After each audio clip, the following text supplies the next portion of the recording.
Est-ce que tu as peur du rejet? Bonjour à tous, je suis contente d'être avec vous aujourd'hui, c'est Zineb et j'accompagne les femmes à incarner la femme fatale en elles en équilibrant leur énergie masculine et leur énergie féminine et ainsi manifester tous leurs désirs.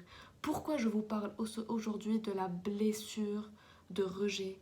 Parce que pour guérir notre féminin et notre masculin en nous, il est indispensable de prendre conscience de toutes les blessures qu'il y a en nous et je n'ai pas trouvé mieux que de vous parler des 5 blessures émotionnelles de Lise Bourbeau. Et la première, c'est la blessure de rejet qu'on va voir. Alors celui qui porte la blessure de rejet comme une blessure prédominante a cette peur de la panique, a peur de ne pas pouvoir fuir. Et justement, le masque lié à cette blessure, c'est le masque du fuyant. Ça veut dire qu'à chaque fois que cette personne a la blessure de rejet activée, elle porte le masque du fuyant et elle fuit la situation.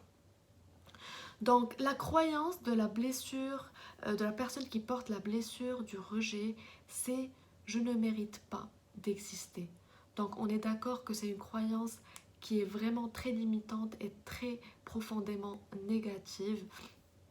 Et donc mettre en conscience cette blessure va vraiment nous permettre de s'en sortir beaucoup plus fort. Alors si tu t'es reconnu aujourd'hui dans cette blessure de rejet, je vais te donner les comportements liés à la blessure de rejet pour ainsi plus mettre en conscience les comportements que toi tu fais quand cette blessure elle est activée chez toi et comme ça tu sauras beaucoup mieux les maîtriser. Alors la première pensée qu'a cette personne qui a la blessure de rejet en prédominance, c'est qu'elle croit dérangée, elle croit qu'elle est nulle et qu'elle ne vaut pas grand chose. Donc ça peut arriver dans une situation professionnelle où la personne se sent comme nulle, comme pas à la hauteur de la mission qu'on lui donne, comme elle croit que voilà, elle est nulle et qu'elle sera rejetée d'une minute à l'autre de son poste. Voilà, ça peut être relié au côté professionnel comme au côté personnel. Le deuxième comportement, c'est la fuite.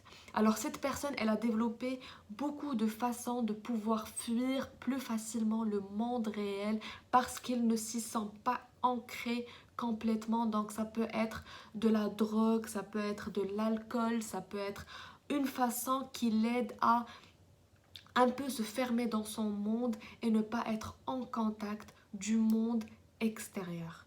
Ensuite, il y a le fait que pour lui, rien ne dure.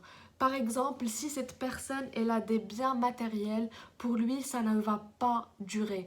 Pour elle, ça va être quelque chose qui est juste temporaire ou un moment et rien ne dure. Pour elle, le bonheur ne dure pas, pour elle, les relations ne durent pas, pour elle, tout ce qui est matériel ne dure pas. Donc ensuite il y a le fait qu'elle a beaucoup d'activités mentales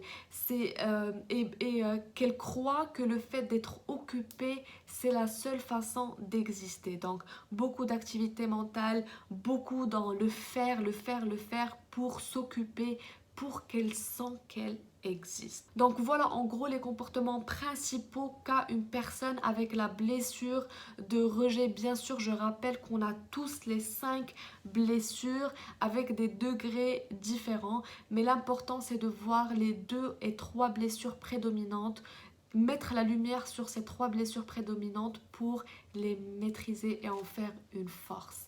Voilà, c'était tout pour cette vidéo. N'hésitez pas à vous abonner, à me laisser en commentaire si vous avez des questions, si vous avez des propositions de vidéos et je vous retrouve très bientôt. Prenez soin de vous.